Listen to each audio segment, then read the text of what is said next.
Makanya jangan pernah meninggalkan ilmu yang bernama usul fikih, karena fikih yang mateng itu cara basa Jawa ini akan kehilangan stok teks. Misalnya Nabi sedekah pakai kurma atau pakai apa makanan pokok. Itu hadisnya itu kurma, sama Imam Syafi'i diganti kutu ahli baladi, yaitu makanan pokok dari negara. Sehingga kita tidak bisa mentang-mentang Nabi sedekahnya pakai kurma terus kita orang miskin kita kasih kurma. Bisa linu tuh nih kalau makan kurma orang Indonesia itu. Karena yang penting itu kutu ahli balad, bukan kurma. Bukan mentang-mentang Nabi sholat di Mekah Medina, kalau ingin persis sunnah Rasul, sholatnya harus di Mekah Medina. Kalau di Indonesia Nabi tidak pernah sholat di Indonesia. Sunnah Rasul sholatnya di Mekah Medina, bisa ada orang sholat kalau gitu. Jadi ada ilmu yang namanya tangkihul manat, yang harus ditiru itu sisi mananya.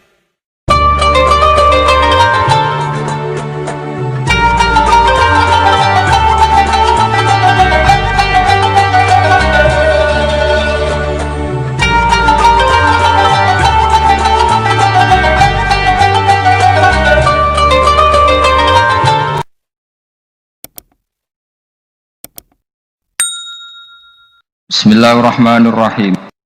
Assalamualaikum warahmatullahi wabarakatuh. Bismillahirrahmanirrahim. Allahumma ya Allah ihdinas siratal mustaqim siratal ladzina an'amta 'alaihim ghairil maghdubi 'alaihim waladdallin amin. Allahumma shalli wa sallim ala habibika Mustafa Muhammad wa ala alihi wa sahbihi wa barik wa sallim amma ba'du. Yang sangat saya hormati Mustasyar PBNU sekaligus Wakil Presiden Profesor Dr. Ma'ruf Amin, yang saya hormati Rais Am PBNU, Rais Am NU Kiai Haji Miftahul Akhyar, Ketua Tanfid PBNU yang juga masih bernambah sama saya, Kiai Haji Said Akil, yang saya tadi senang sekali marahnya, senang sekali girohnya, karena itu memang khas keluarga kami. Jadi kalau nggak kesampaian marah itu bagus. Jadi diantara sifatnya para nabi itu wayakhdufulillah, kalau agama nggak dapat apa tadi jatah ya, nggak tahu saya maknanya itu. Jadi wayakhdufulillah wayardoliridho. Semua yang saya hormati, ini ada Ibu Menteri Ibu Ida Fauzia, ada Gubernur Jatim Ibu Khofifah, yang sangat saya hormati keluarga besar Mbak Wahab Hasbullah. Di sini secara berurutan ada Nyai Mutmainnah, ada Nyai Mahfuzah, ada Nyai Hizbiyah, ada Nyai Mujidah. Yang sangat saya hormati Kiai Haji Hasib, Kiai Haji Rokib, semua yang saya hormati para santri, para alumni. Alhamdulillah tadi acaranya banyak sekali, jadi saya nanti ngaji insya Allah 15 menit. Karena menurut saya solusi bangsa ini itu mudah sekali kalau mau niru Mbah Wahab. Saya kemarin ditilihi Gus Hasib, saya tidak bilang bertamu, karena kalau tamu itu seakan-akan saya yang jadi tujuan, tapi niliilah karena beliau orang sepuh.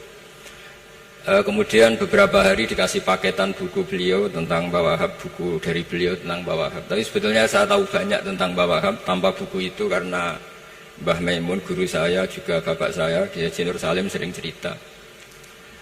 Kiai Wahab itu pedagang, juga ulama, juga politikus, juga pahlawan.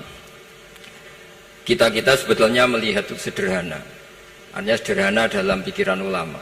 Jadi pernah suatu ketika Sayyidina Ali itu marah besar ketika melihat umat Islam itu pasif itu tidak aktif, sehingga beliau marah besar. Di antara kalimatnya itu, karena ini tengah-tengah kalimat langsung pakai fa'ataf atau fa'tafrek atau apa sajalah, nanti terserah santri-santri yang ngi'rob. Fakubhan lakum hina sirtum gharadun yurma. Jadi umat ini akan buruk sekali ketika posisinya itu objek yang jadi sasaran tembak atau sasaran perasan pihak lain. Ketika misalnya haji itu bagus prospek, nanti ujung-ujungnya yang bikin sajadah kadang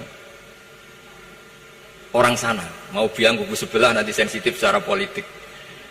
Nanti ketika umat Islam punya kebutuhan pakaian ihram besar, juga yang produk kadang orang lain.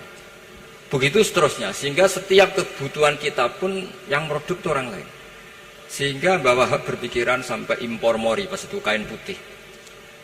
Begitu juga traveling, ketika umat Islam butuh mudah pergi ke Mekah untuk haji dan umrah. Juga bironya itu kadang orang lain. Zaman itu Hindia Belanda, sehingga beliau dulu sudah mendirikan semacam biro haji. Itu semua adalah madhab, di antara madhab Sayyidina Ali ketika beliau mengatakan fakubhan lakum hina sirtum gharadun yurma. Buruk sekali kamu di mana-mana ini jadi objek. Misalnya kira-kira gini lah, kalau hallnya Mbak Wahab itu ada 10.000 santri dan semuanya karena keluarga kiai itu dermawan, sama Bu Mujidah dikasih makan semua. Nanti cateringnya yang menyediakan orang lain, kita tidak punya kecakapan produksi itu atau melayani itu. Sehingga perdagangan Mbak Wahab dalam tradisi keulamaan itu dimaknani sebagai supaya kita ini jadi aktor, baik di perdagangan, di politik, maupun dalam solusi urusan-urusan publik. Misalnya sekarang ada problem apalah, sebetulnya solusinya gampang sekali. Ketika kita minus atau ketika kita tidak berkecukupan, mulai dulu lama itu solusinya gampang. Pernah suatu Abdul Qasim Al-Junaidi atau siapa sajalah, ini karena polanya sama, menyuruh muridnya, saya tolong belikan ikan. Cara sekarang mungkin dikasih uang 50.000, terus dikasih tahu sama muridnya, Pak Yai uangnya tidak cukup karena harga ikannya 70.000. Terus kata gurunya, beri lebih murah lagi. Uang 50 aja tidak cukup, kok cari yang lebih murah. Kata beliau, arkhisuhu bitarki. Ya bikin murah karena kamu tidak berkeinginan. Jadi nggak usah belikan katanya. Ini penting sekali karena dulu ada solusi, masyhur itu makalahnya Imam Syafi'i itu. Kata beliau, fa innal ghina anisya'ila bihi. Kalau kamu ingin tidak tergantung sesuatu, maka hindari sesuatu itu. Jangan memaksakan memenuhi sesuatu itu dengan memaksakan, tapi hindari sesuatu itu. Saya misalnya kalau nuruti kepengin, misalnya kalau saya dengan nafsu serakah saya, mungkin saya ingin punya mobil mewah, ingin apa saja, tapi itu membuat saya tersiksa karena harus menyediakan ini itu. Ya sudah, tidak usah ingin. Sehingga mudah sekali. Makanya kata ulama dulu, fa innal ghina anisya'la bihi. Untuk menjadi berkecukupan, usahakan banyak hal yang tidak Anda butuhkan. Semakin banyak hal yang kita butuhkan, maka kita akan tergantung akan sesuatu itu. Makanya banyak ilmuwan, saya sering diskusi sama pakar-pakar sama ilmuwan, apakah negara Amerika itu negara yang kuat? Banyak ilmuwan yang berpikir, itu ilmuwan politik, bukan tasawuf, berpikir negara paling lemah itu ya kayak Amerika, karena semakin powernya kuat, ketergantungannya semakin kuat.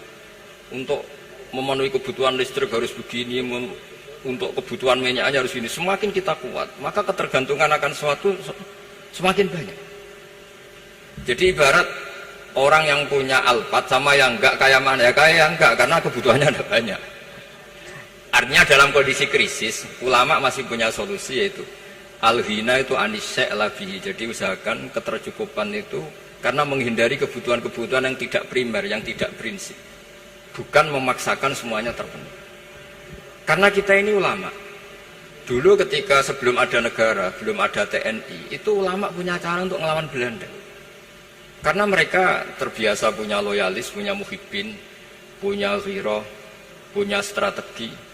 Sehingga Belanda itu kesulitan ngadu ulama. Apalagi mereka terus ke Mekah, ketemu komunitas internasional yang semuanya berfatwa bahwa penjajahan harus dilawan. Itu luar biasa. Belum ada negara, nggak ditopang negara, kemudian tetap bisa melakukan perlawanan. Coba kalau dulu ngelawan nunggu, wah saya mau ngelawan penjajah kalau saya diangkat jadi TNI, saya mau ngelawan kalau saya punya otoritas yang disahkan negara, itu ribet, negara belum terbentuk.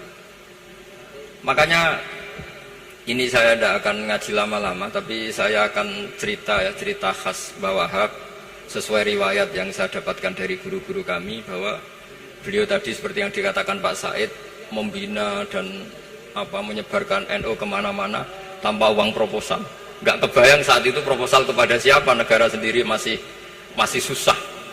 Lalu mau diajukan kemana? Terus yang mau tanda tangan itu ya siapa? Jadi yang saya tahu tadi, yang penting kita niru sesuai yang diidam-idamkan tadi Sayyidina Ali. Jangan sampai kalian itu menjadi gharadun yurma. Ada apa saja orang lain yang memikirkan labanya, kita yang jadi objek. Sehingga zaman itu kita terima kasih semua sama Mbah Hashim, sama Mbah Wahab, karena ini zuriyatam ba'duha min ba'd. Kita tahu Mbah Wahab putra Mbah Hasbullah, punya ibu Nyai Fatimah, terus sampai Mbah Abdus Salam ya. Kemudian Mbah Hashim punya ibu Halimah, punya Balagi siapa setelah Halimah itu Lainah ya. Nah, terus Mbak Abdus Salam jadi ini dzurriatan ba'duha min ba'd. Kalau dalam tulisan itu sampai Mbak Abdul Jabbar bin Ahmad bin Mbah Sambu. Memang Mbah Sambu punya beberapa saudara, diantaranya ada yang namanya Mbah Yusuf itu yang melahirkan keluarganya Mbah Ahmad Siddiq Jember, Mbah Siddiq Jember. Ada yang Abdul Halim yang melahirkan keluarga Lasem. Termasuk saya itu lewat jalur Mbah Abdul Halim.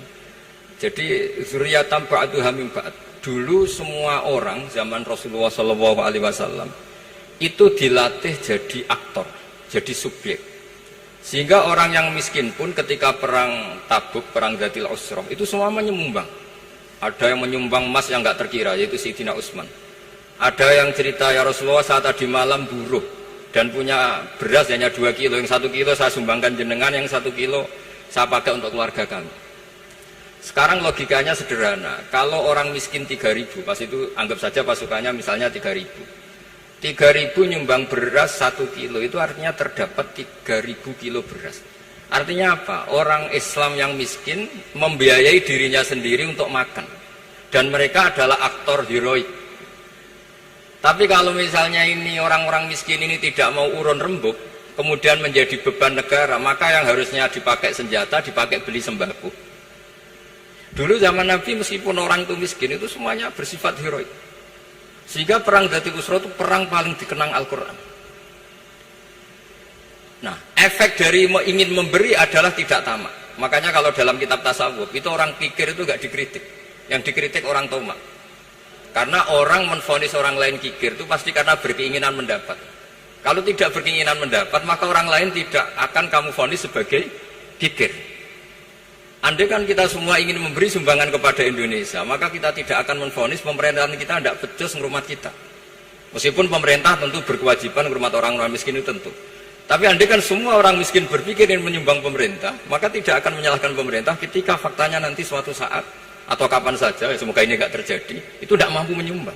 Karena masyarakat kepikirannya memberi, bukan mendapat. Ini solusi-solusi yang diajarkan Rasulullah SAW yang disebut al-yadul ulya khairun minal yadis sufla. Jadi bahwa posisi memberi jauh lebih baik ketimbang posisi menerima. Sehingga ketika Allah mensifati orang baik itu siapa? Allah mensifatinya sederhana. Wa mimma razaqnahum yunfikun. Orang yang kepinginannya itu yang memberi. Itu dulu zaman Nabi pas perang Khandaq, pas perang Tabuk, pas beberapa perang, itu orang yang paling miskin pun turun. Sampai orang-orang munafik mencibir, innallaha ta'ala la ghaniyun an shadaqati hadza. Allah tidak butuh sedekah hanya 1 kilo. Tapi coba efeknya dari sedekah 1 kilo itu tadi, misalnya orang miskin yang perang 3.000, itu semuanya memakan uangnya sendiri setidaknya enggak jadi beban negara. Terus mentalnya itu patriotik. Dari mental patriotik itu ketemu Belanda kayak apa, mereka bisa makan apa saja. Mulai ares gedang, mulai apa saja, yang penting halal. Karena mentalnya dari awal heroik. Tapi andai kan mereka mentalnya tomak, mungkin sudah mati. Karena, wah nunggu negara ngasih makan, proposal dulu, sedang mati. Tapi orang dulu enggak, karena heroik, inginnya memberi sehingga bisa mendapatkan solusinya sendiri. Ini solusi yang saya tawarkan sebetulnya ini Mudawwan, artinya Mudawwan itu ada di beberapa kitab, lihat di beberapa tafsir istilah perang Dzatil Usrah, perang Tabuk atau perang apa saja itu memang zaman itu susah sekali. Itu menjadi solusi utama adalah setiap orang ingin bermental patriotik. Nah, kalau sudah orang bermental patriotik itu gampang, ukur apa saja itu gampang. Karena tadi dari 3.000 atau 1.000 atau apa saja pasukan, sampai ada yang urun tadi beras 1 kilo, tapi 1 kilo itu menjadi satu watak, satu karakter bahwa bangsa ini inginnya memberi sama negara, sehingga negara ini mudah merdeka. Coba kalau semua orang miskin zaman itu bermental ingin mendapat, ribut proposal, nyalahkan ini, nggak didata miskin tersinggung, kan capek. Jadi ini memang zaman akhir ya, agak aneh, orang nggak didata miskin itu tersinggung. Kalau besanan nyari yang kaya, tapi kalau ada sumbangan nyari sebagai yang miskin. Jadi kalau tanya solusi khas ulama, kita belajar dari perang Dzatil Usrah. Itu orang yang miskin semuanya urun. Nah, barokahnya urun itu kemudian mereka bermental patriotik. Barokahnya patriotik, yang kaya, yang miskin, yang pinter semuanya berkontribusi untuk menyumbang negara. Akhirnya negara ini bisa merdeka sebelum terbentuk TNI, sebelum terbentuk Polri. Karena tadi keinginan memberi, keinginan patriotik. Sehingga cerita buyut-buyut saya ketika Belanda atau apa Jepang, itu yang dicari di geladak saya itu ya kitab. Karena kitab ini dianggap sumber inspirasi mereka melawan Belanda. Dulu kita tahu masyarakat kita itu kalau ngerti Belanda itu dipanggil Doro, wis penjajah jadi diundang Doro. Itu kan terlalu dulu. Sehingga orang Arab itu kadang agak dengan tanda kutip mencibir kita. Kalau bahasakan negara jajahan itu mustakmarin. Negara yang perlu rame karena cara berpikir masih terbelakang. Wong penjajah kok dipanggil Doro. Terus ketika beberapa kiai melihat Belanda baik karena di alun-alun dikasih masjid gini-gini, sudah tidak berotak karena anggap Hindia Belanda itu baik. Baru ketika era beberapa ulama, ada Mbah Hashim, ada Mbah Haswo, tadi kata beliau Dwi Tunggal tadi, terus ada fatwa resolusi jihad, sehingga mereka baru sadar bahwa Belanda itu ancaman. Kayak apa pentingnya ilmu, kayak apa pentingnya fikih. Karena di fikih jelas jihad untuk melawan penjajah itu fardu kifayah. Tapi jika musuh kadung ada di kita, maka itu fardu ain. Tidak lagi ada prasyarat harus lelaki, harus merdeka, enggak, perempuan pun harus terlibat. Jika kita punya pahlawan kayak Cut Nyadin, beberapa daerah Kartini, itu ada di khazanah kitab-kitab fikih kita. Jadi kita tidak pernah kehilangan khazanah untuk menjawab muskilatus zaman, untuk menjawab problem-problem zaman. Tapi yang penting kita selalu ngaji, selalu belajar. Saya adalah orang yang sebetulnya tidak pernah ingin terkenal karena saya itu suka belajar. Cuma saya bikin pengecualian, mau diundang kalau pernah sepuh. Ternyata yang pernah sepuh itu banyak. Ini agak musibah bagi saya karena harusnya kiai itu ya dihormati, tapi gara-gara kalah sepuh digawe kongkonan. Saya ini kemana-mana digawe kongkonan. Jadi gayanya nasihati, tapi aslinya diperintah. Jadi tidak ada kerennya sama sekali. Saya di mana-mana posisinya al-makmur, diperintah. Tapi saya senang karena ilmu itu butuh konsensus. Andai kan saya tidak pernah ngaji di depan Mbah Mun, di depan bapak, di depan guru-guru, maka mungkin saya tidak pede atas bacaan yang saya baca. Karena saya tidak tahu ini benar apa tidak. Jika masyhur dalam guyonan santri, ada orang tidak baca-baca kitab, cari kamus sampai mati tidak ketemu, karena dia bacanya lam tarjiman. Wah, itu cari di kamus sampai mati tidak akan ketemu. Bareng tanya gurunya, ini apa Pak Yai? Oh, itu lam tarodaman. Lam tarodaman itu karena marjiknya mar'ah, orang ningali sapa mar'ah daman ing getih. Dia bacanya jadi satu lam tarjiman. Dicari di kamus ya, sampai mati tidak akan ketemu. Makanya di guyonan-guyonan pesantren itu banyak katanya ada cerita orang mati karena satu titik. Jadi gurunya baca habbatun sauda dawaun min kulli da. Jadi dia kitabnya kelebihan apa? Titik.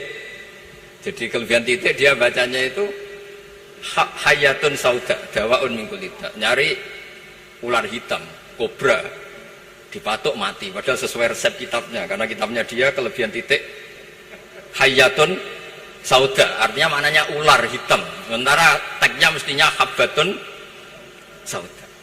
Jadi kenaifan-kenaifan begini itu harus kita dandani, karena yang bisa, kata Pak Said tadi, yang bisa itu kita cari kebenaran dari mana. Kita itu ya pokoknya ulama lah, tidak harus NU, tidak harus Muhammadiyah, pokoknya ulama yang wasatiyah. Itu nanti terus gimana yang wasatiyah itu kayak apa, tapi jelas ulama.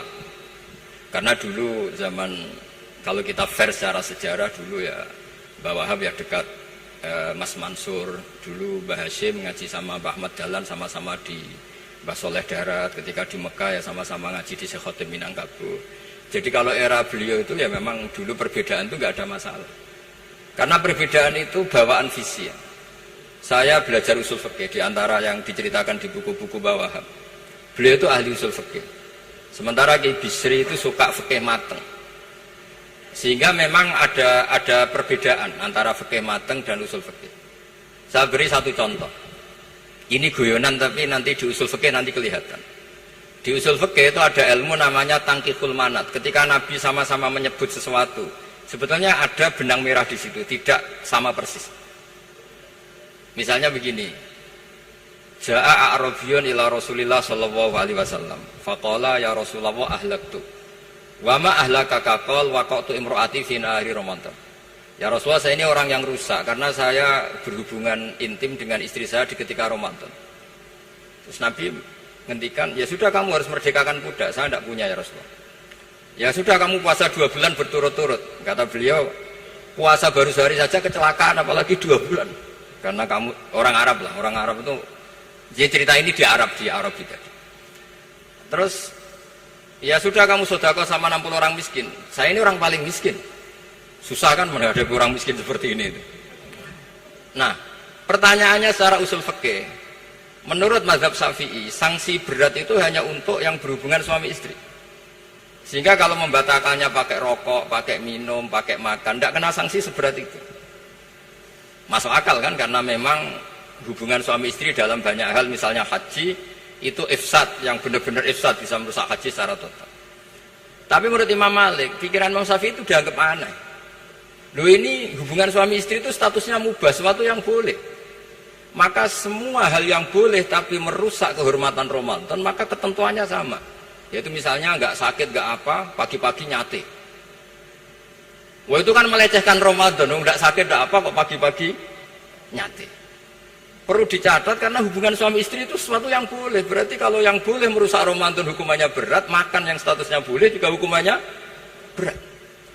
Itu dulu bapak saya ketika bikin analogi itu mau cerita sederhana gini. Hak di ono santri ya goblok, kandhanane angel.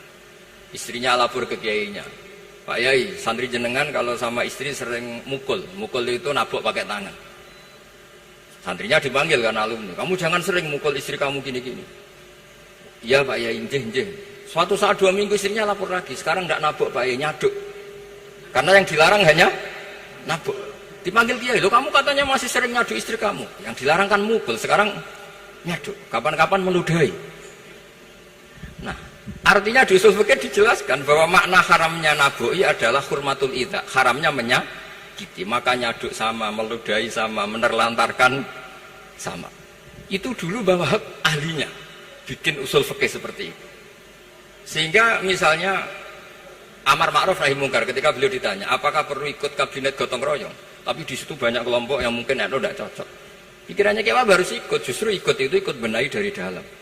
Meskipun dari ikut itu bahwa Wahab nyun sewu yang ngalami fitnah yang macam-macam dituduh karena zaman itu nasakom. Tapi itu beliau santai saja. Tapi zaman itu memang itu sah karena zaman itu belum dibubarkan. Jadi yang dialami Wahab ini luar biasa. Semuanya harus jadi pelajaran bagi kita. Makanya jangan pernah meninggalkan ilmu yang bernama usul fikih, karena fikih yang mateng itu cara basa Jawa ini akan kehilangan stok teks. Misalnya Nabi sedekah pakai kurma atau pakai apa makanan pokok. Itu hadisnya itu kurma, sama Imam Syafi'i digenti kutu ahli baladi, yaitu makanan pokok dari negara. Sehingga kita tidak bisa mentang-mentang Nabi sedekahnya pakai kurma terus kita orang miskin kita kasih kurma. Bisa linu tuh nih kalau makan kurma orang Indonesia itu. Karena yang penting itu kutu ahli balad, bukan kurma. Bukan mentang-mentang Nabi sholat di Mekah Medina, kalau ingin persis sunnah Rasul, sholatnya harus di Mekah Medina. Kalau di Indonesia Nabi tidak pernah sholat di Indonesia. Sunnah Rasul sholatnya di Mekah Medina, bisa ada orang sholat kalau gitu. Jadi ada ilmu yang namanya tangkiful manat, yang harus ditiru itu sisi mana? Nah dalam konteks Arabi tadi terus kemudian ada dibuang, ja'a Arabion, kata Arabi itu dibuang. Datang orang Bedui, orang kota pun kalau punya kesalahan yang sama hukumannya juga sama, maka kata Arabi dibuang. Nah, menurut Imam Malik, kata jima, hubungan suami istri juga dibuang, digenti membatalkan puasa dengan apa saja yang tanpa uzur syarat. Jadi ini kealiman-kealiman kiai-kiai Indonesia dulu itu. Misalnya kentong, dulu meskipun ada yang bilang bid'ah, kentong itu bid'ah karena mirip orang Nasrani. Orang Nasrani itu bentuk kentongnya di kelenteng itu tidak seperti kentong kita. Adat Indonesia kalau pos kampleng ada maling, ada banjir pakai kentong. Jadi adatnya memanggil itu pakai kentong. Makanya kiai-kiai dulu, ini mirip orang Nasrani, enggak mirip pos kampleng katanya. Padahal jelas ya, menurut hadis sahih jelas ketika ada sahabat usul ya Rasulullah bikin kentong, wah jangan, nakus itu nanti kayak Nasrani. Bikin buk itu trompet, jangan nanti mirip orang Yahudi. Ya dengan api ya Rasulullah, jangan nanti mirip Majusi. Datang sahabat tergesa-gesa, beliau mimpi kalau diajarin azan. Azan itu maknanya al-ilam, memberi maklumat waktu sholat. Akhirnya ada azan. Kemudian ulama Indonesia dulu Mbah Hashim sama Kiai Fakih Mas Kemampang, yang satu anti kentong, yang satu pro kentong. Itu dulu ya saling menghormati, nggak masalah. Karena fikih itu sekali khilaf itu mirip-mirip. Tadi Pak Said Akil nyinggung Palestina. Saya pernah ke Palestina. Itu banyak ulama Mesir yang mengharamkan orang datang ke Yerusalem, ke Masjid Aqsa. Karena mau tidak mau harus dapat visa Israel, berarti ngaku eksistensi Israel. Karena dianggap mengaku eksistensi Israel maka hukumnya haram. Tapi saya pernah ketemu Imam Masjid Aqsa. Beliau bilang begini, Pak Bahak, kalau orang Islam dari seluruh dunia tidak datang ke kami, maka eksistensi kami dianggap diabaikan oleh komunitas internasional. Dan itu dengan mudahnya Israel mencaplok kita.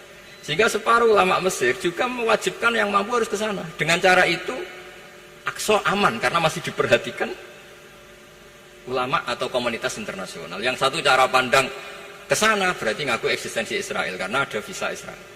Yang satu bilang harus ke sana, dengan itu eksistensi Masjid Aqsa terjaga karena masih diperhatikan ulama atau komunitas Jadi di mana-mana khilaf itu ya seperti itu. Tapi alhamdulillah di kita itu khilaf itu biasa. Sehingga zaman kita mondok, saya itu pernah pengalaman buruk sekali saya ketika jadi Rois Musyawarah Fathul Mu'in. Itu ada pertanyaan gini Gus Hasib. Saya tanya gini sama orang, Gus, soft paling utama itu yang nomor berapa? Nomor 1 kata saya. Yang kedua, yang soft berikutnya, iya yang berikutnya. Kalau sudah tahu soft terbaik itu yang nomor 1, kenapa masjid gak dipakai memanjang selatan utara? Biar semuanya nomor 1. Selagi masjid itu memanjang barat timur, pasti ada soft 1, 2, 3. Itu kan kurang ajar betul. Jadi supaya orang soft 1 semua ya tinggal desain masjidnya, yaitu memanjang utara selatan. Selagi masih memanjang barat timur, pasti soft 2, 3. Terus saya kebalik tanya, lalu setelah begitu yang paling abdul siapa? Yang sisi kanannya imam. Ya sudah, imamnya dipojokkan pol selatan, biar semuanya dari pol kanan. Nanti ada masalah lagi, yang paling abdul siapa? Yang paling dekat imam. Yuskono kerubutu imam kan gitu.